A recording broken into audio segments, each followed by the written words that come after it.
répondre à notre question. On nous demande de déduire, donc déduisons le calcul,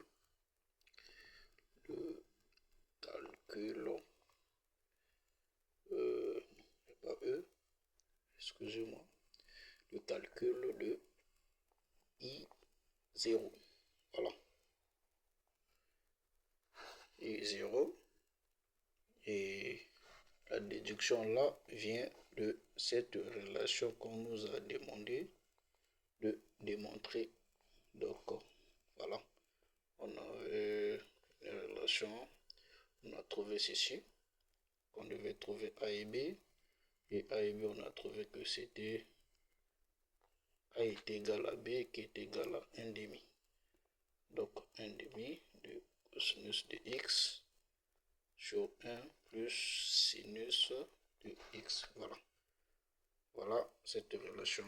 Donc on va déduire notre I. Or, notre IN c'est égal à intégral à l'ordre de 0 à pi quart d dt sur cosinus de t de cosinus de t expo de n plus 1. D'accord.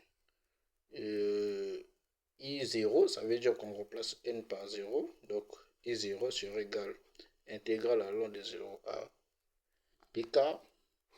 Voilà. D dt. Et on aura simplement cosinus de t.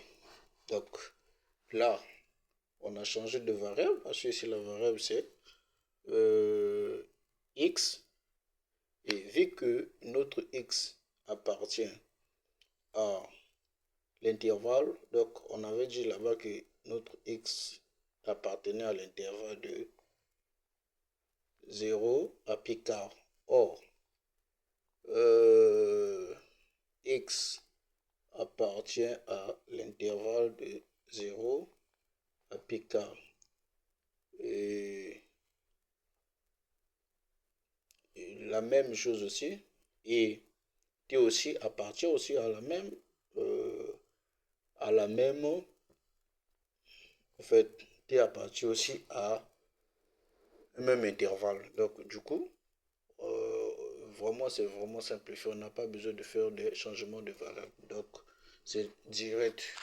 Donc ça veut dire ici on aura notre I0 égale intégrale allant de 0 à pi quart, et là où il y a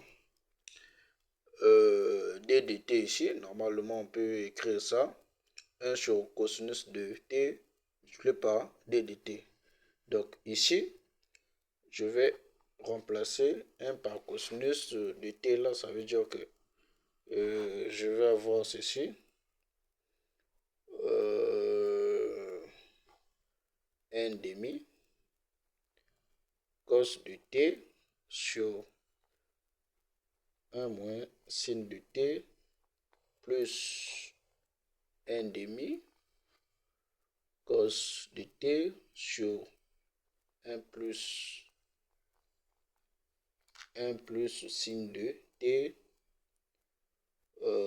voilà, d dt.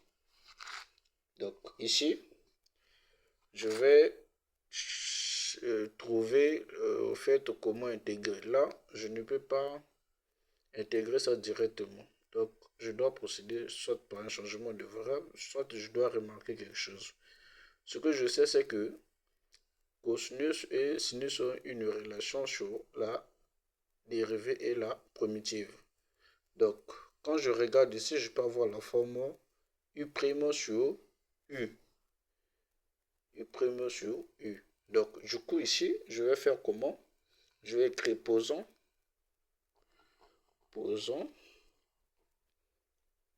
Je vais poser le dénominateur ici. C'est U qui est 1 moins sinus de t. Là, je prends V qui est 1 plus sinus de t. Ceci implique qu'on va dériver. Donc on aura ici U' égale à moins cosinus de t, et V' sera égal à cosinus de t. Voilà. Donc, on va continuer. Qu'est-ce que cela veut dire? J'ai pris ça pourquoi? Parce que je sais que U', l'intégrale de U' sur U est égale à ln de U plus une constante. Donc, ici, vu que notre intégrale est définie, donc je vais avoir ceci. Je vais d'abord linéariser ça. Je vais avoir intégrale allant de 0 à p quart, intégrale allant de 0 à p quart. Et qu'est-ce que je vais avoir ici? 1 demi. Je laisse d'abord ça comme ça. 1 demi de cos de t 1 moins seno de t de dt plus, excusez pour la caméra, voilà, sur, donc on va ceci, je vais répéter la même chose ici, E1 plus seno de t, voilà. Et qu'est-ce que je vais maintenant appliquer? Ce que j'ai eu à faire ici. Donc là je vais mettre moins 1 demi au facteur, moins 1 demi, intégrale alors de 0 à pi quart. Et comme j'aime, là il y avait pas moins, donc ça veut dire que j'ai ajouté. Je dois aussi mettre un moins ici pour retrouver la forme là. Et là 1 moins sino dt dt plus 1 demi. Là, il n'y a pas de problème. Ça, c'est direct. Donc, on a cosinus de t sur 1 plus sinus de t et de t. Donc, là, j'ai la forme U' sur U. U' aussi sur U. Et vous savez bel et bien avec moi que U' sur U donne ln de U. Donc, qu'est-ce que je vais voir ici?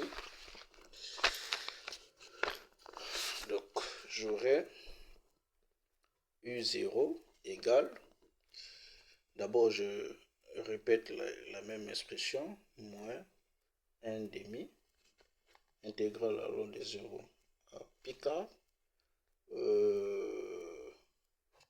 voilà, moins cosinus de t, 1 moins sinus de t, de dt plus intégrale 1 demi, 1 demi d'intégrale allant de 0 à pi quart, et on a cosinus de t sur 1 plus sinus de t de dt. Et qu'est-ce qu'on va voir ici?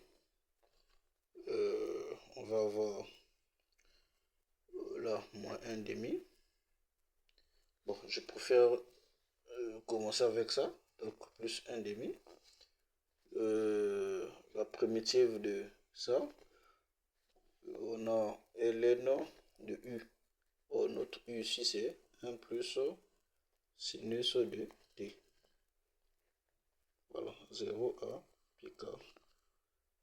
Moins 1 demi. Voilà.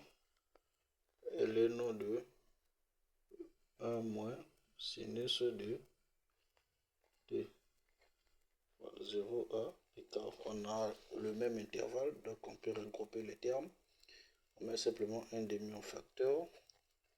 Et on a ln de 1 plus sinus de t moins ln de 1 moins sinus de t. Voilà. Et 0 pi quart. 0 pi quart.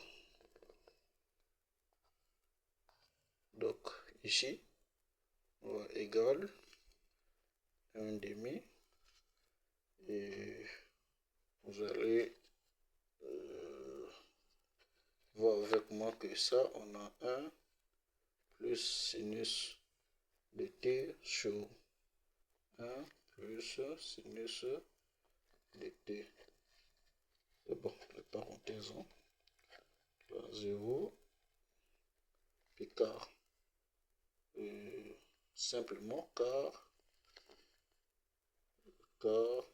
ln de A moins ln de B égale à ln de A sur B. Voilà, j'ai appliqué cette forme-là. Souvent, on a l'habitude de quitter ce que j'ai mis au second membre pour arriver au premier membre. Donc là, j'aurais besoin de regrouper ça. Voilà pourquoi j'ai appliqué ça comme ça. Et donc ici, on a 1,5. Donc on va remplacer. Déjà pour 0, ça va donner quelque chose. Bon. Et là, on aura ln cosinus de pi quart. Le sinus de pi quart, c'est 1 plus racine de 2. Voilà. 1 moins racine de 2 sur 2. Là, moins ln de 1 plus sinus de 0, c'est 0. 1 moins, voilà. Et donc, on a ça, 1 moins 1 plus 0, c'est 0. 1 moins 0, c'est 0. Le 1 plus 0, c'est, excusez-moi, 1 plus 0, c'est 1. 1 moins 0, c'est 1. 1 sur 1 qui donne 1. Et ln de 1, c'est 0. Donc là, c'est 0. Et là, on peut, là, 2 fois 1, c'est 2. Le dénominateur commun, c'est 2. Et là aussi, pareil, le dénominateur commun, c'est 2. Lorsqu'on prend l'inverse, les deux vont se simplifier. Donc, on aura simplement 2 plus racine de 2 sur 2 moins racine de 2. Donc, voilà notre I0. Voilà. Donc, partagez massivement cette vidéo et likez aussi la vidéo. Abonnez-vous et faites vos commentaires, reproches et autres. Vraiment, j'en ai besoin. Bye, à la prochaine vidéo.